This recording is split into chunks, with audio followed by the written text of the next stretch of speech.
ప్రభు నామాన్ని బట్టి దేవునికి మహిమ ఘనత ప్రభావాలు చెందినగాక. ప్రియమైన దేవుని బిడ్డలారా, అందరూ బాగున్నారా? దేవుని మహాకృపలో మిమ్మల్ని మనము క్షేమంగా ఉండాలని దేవుడు కోరుకుంటున్నాడు. అందుచేతన ప్రియ దేవుని బిడ్డలారా, దేవుని యొక్క సన్నిధిలో మీతో ఈ విధంగా వాక్యాన్ని పంచుకునే ధన్యతను వాక్యాన్ని దేవుడు నాకు ఇచ్చినందుకు దేవునికి మహిమ కలుగుతుంది. ప్రియమైన దేవుని బిడ్డలారా, ఈరోజు కాలాన్ని బట్టి ఉన్న పరిస్థితులను బట్టి మనం చూద్దాం. కాలము మనుషుల్ని బట్టి కాలం మారుతుందా? మనుషుల్ని బట్టి కాలం మారుతుందా? కాలాన్ని బట్టి మనుషులు మారుతున్నారా అనే విషయాన్ని మనం గమనిద్దాం. నిజమే కదా, మనిషిని బట్టి కాలం మారుతుందా, కాలాన్ని బట్టి మనిషి మారుతున్నాడా అని మనం చూస్తే, పౌలు అపోస్తుడైన పౌలు తిమోతికి రాసిన 2వ పత్రికలో ఒక మంచి మాట మనం చూస్తాం. అక్కడ తిమోతి రాసిన పత్రికలో ఏమంటాడంటే, 3వ అధ్యాయంలో మనం చదువుకుంటే, అంత్య దినాల్లో అపాయకరమైన కాలములు వచ్చును తెలుసుకొనుము. ఎలా అనగా, మనుషులు స్వార్థప్రియులు, ధనాపేక్ష గలవారు, పిక్కమ్మలాడేవారు, అహంకారులు. చూడండి, ఇక్కడ అంత్య దినాల్లో అపాయకరమైన కాలములు వచ్చునని తెలుసుకొనుము. ఎలాగనగా మనుషులు స్వార్థ ప్రియులంట.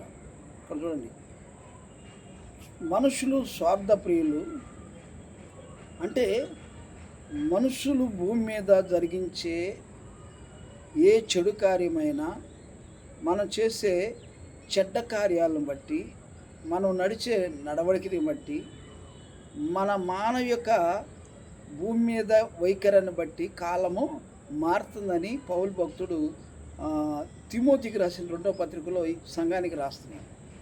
ఇక్కడ మనం అర్థం చేసుకోవాల్సింది ఏంటంటే, ఇక్కడ దేవుని వాక్యము ఏమని సెలవిస్తుందంటే, ప్రియమైన వాళ్ళరా, మనుషులు చేసే వారు స్వార్థప్రియులయ్యారు, ధనాపేక్ష గలవారయ్యారు, అహంకారులు అయ్యారంట. అంటే ఈ ధనాపేక్ష, అహంకారంగా జీవిస్తూ భూమి మీద సంచరిస్తున్న వాళ్ళని బట్టి తన దిశని మార్చుకొని అపాయకరమైన కాలములు వచ్చును కదా. అపాయకరమైన కాలములు, అపాయకరమైన కాలాలు వచ్చినాయి, అలాగనే జరుగుతున్నాయి, చూస్తున్నాం కదా. ఈ కాలాన్ని బట్టి, ఇంత దిశ మార్చుకోవటానికి బట్టి దీనికి ఎవరు కారణం? మనిషి కదా. ఎంత దిగజారిపోయాం ఈరోజు, ఎంత దిగజారిపోయి మన జీవితాన్ని నాశనం చేసుకుంటున్నాం, ఎంత దిగజారిపోయి మన బ్రతుకుల్ని పాడు చేసుకుంటున్నాం, ఎంత దిగజారిపోతున్నాం. మనం డబ్బుల కోసం దిగజారిపోతున్నాం, నిజాయితీగా మన నోటితో మాట్లాడలేక అబద్ధం కోసం దిగజారిపోతున్నారు. అబద్ధాలు కదా, అబద్ధం వల్ల దిగజారిపోతున్నాం. అంటే మనిషి దేని విషయంలో దిగజారిపోతున్నాడు అంటే, ప్రతి విషయంలో దిగజారిపోవటం వల్ల దాని దిశని మార్చుకుంటుంది కాలం. అందుకే అపాయకరమైన కాలములు వచ్చునన్నాడు కదా. ప్రియమైన వాళ్ళారా, మనం ఆలోచించాలి, ఈ అపాయకరమైన కాలములు ఎందుకు వస్తున్నాయి? ఈ భయంకరమైన పరిస్థితులు, విపత్తులు మనకు ఎందుకు కలుగుతున్నాయి అంటే, కారణం భూమి మీద మనిషి జరిగిస్తున్న పాపాన్ని బట్టి తన దిశని మార్చుకుని, ఎప్పుడు ఏది విపత్తు సంభవిస్తుందో ఏ మనిషికి తెలియకుండా. చూడండి,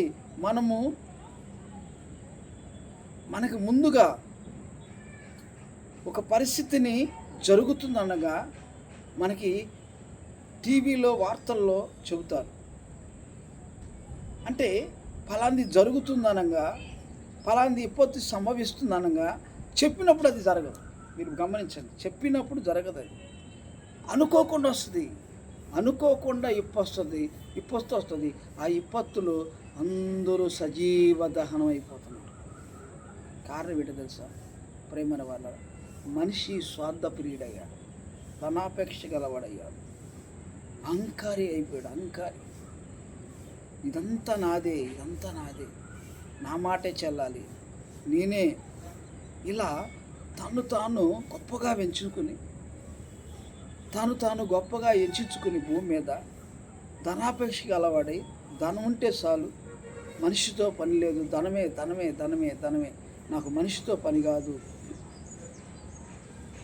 డబ్బుంటే చాలు అని ఆ డబ్బుని వారు ముందు పెట్టుకుని అదే భగవంతుడుగా వారు ఆరాధిస్తున్నారు. కనుక ఈ భయంకరమైన కాలము తన దిశని మార్చుకుని చూసారా, ఏది ఆయన ఉగ్రత ముందు నిలవజాలదు. ప్రేమ ఏది నిలవట్ల. ఎందుకు నిలవట్లేదు?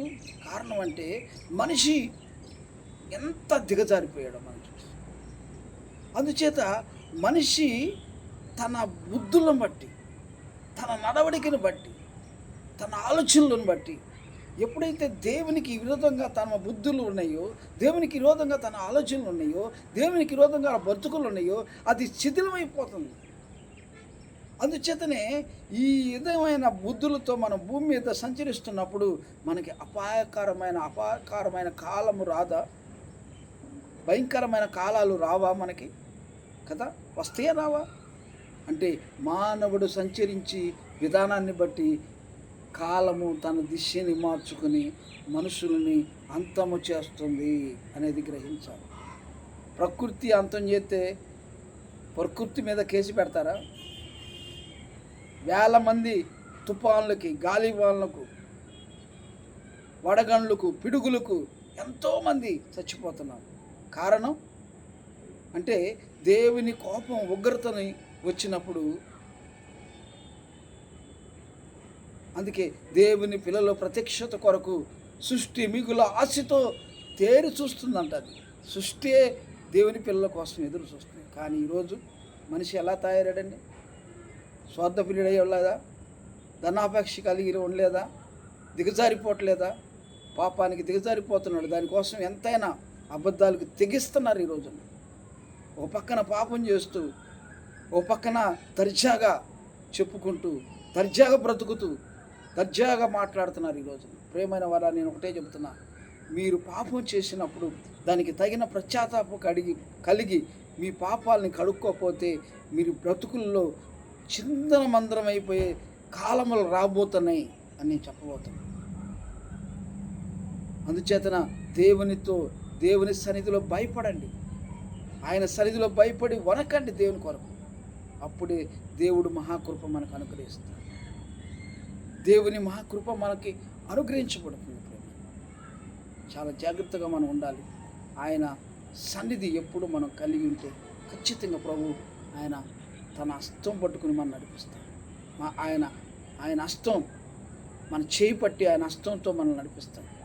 అందుచేత గమనించండి, ఆయన కొరకు మనం జీవించే వారికి ఉన్నాం.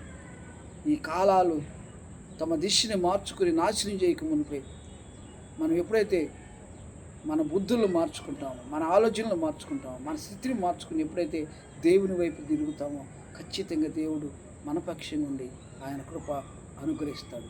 దేవుడి కొద్ది మాటలు మీ హృదయాలలో సంపూర్ణముగా నెరవేర్చబడి, నడిపించబడి, కాపాడి, సంరక్షించబడి ఈ దేశంలో ఉన్నవారు, అలాగే స్వదేశంలో ఉన్నవారు అందరి కాడ ఈ ప్రసంగం విన్న ప్రతి ఒక్కరూ తన ఆలోచనలు మార్చుకోండి. అందరూ ఎవరైతే ఇంకా రక్షించబడలేదో ఇప్పుడే పశ్చాత్తాపం పొంది ప్రభు సన్నిధిలో కన్నీరు కార్చి ఆయన సన్నిధిలో ప్రార్థన చేయండి. ఈ సృష్టికి బలైకుండా, ఈ ప్రకృతికి నువ్వు బలైపోకుండా దేవుడు కాపాడాలని ప్రేమిస్తున్నాడు. కనుక ఆయన ప్రేమిస్తున్నాడు. ఆ ప్రేమను గుర్తించి మారుమనసు పొంది పాప క్షమాపణ పొందు.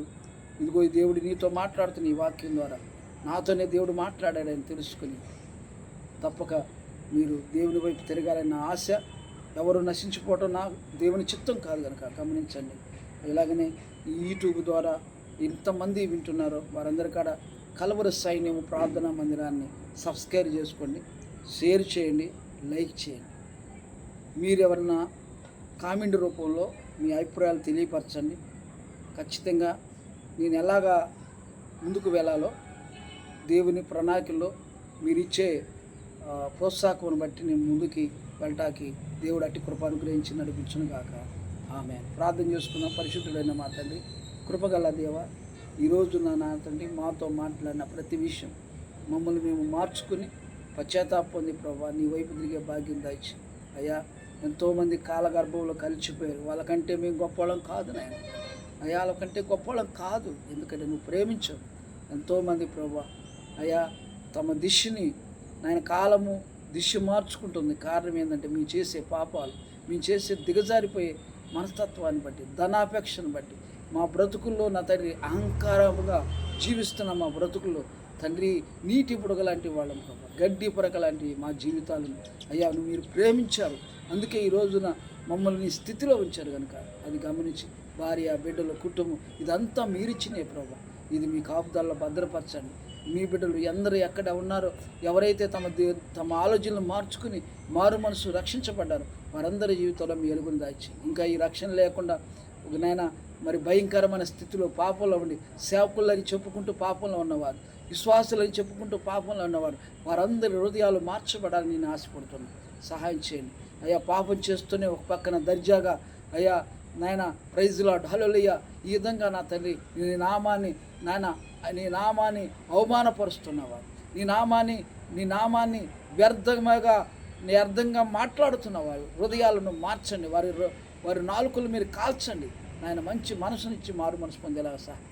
విదేశాల్లో ఉద్యోగాలు చేస్తున్నవారు అనేక మందిలో ప్రభు ఈ దేశంలో నేను విదేశాల్లో జాబ్ చేస్తూ నేను ఇండియా నుంచి వెళ్ళిన బిడ్డలందరినీ ఇక్కడ కాపాడండి. మా నాయన ఈ నలుదిశల్లో జీవిస్తున్న ప్రతి కుటుంబాన్ని మీరు కాపాడండి. ఉద్యోగస్తులు, రాకపోకల్లో కష్టపడేవాళ్ళు అందరి చేతులు కష్టాజితాన్ని దీవించమని యేసయ్య పరిశుద్ధ నామములో ప్రార్థించి వేడుకుంటున్నాం తండ్రి. ఆమె. God bless you. దేవుని నామానికి మహిమ కలుగును గాక.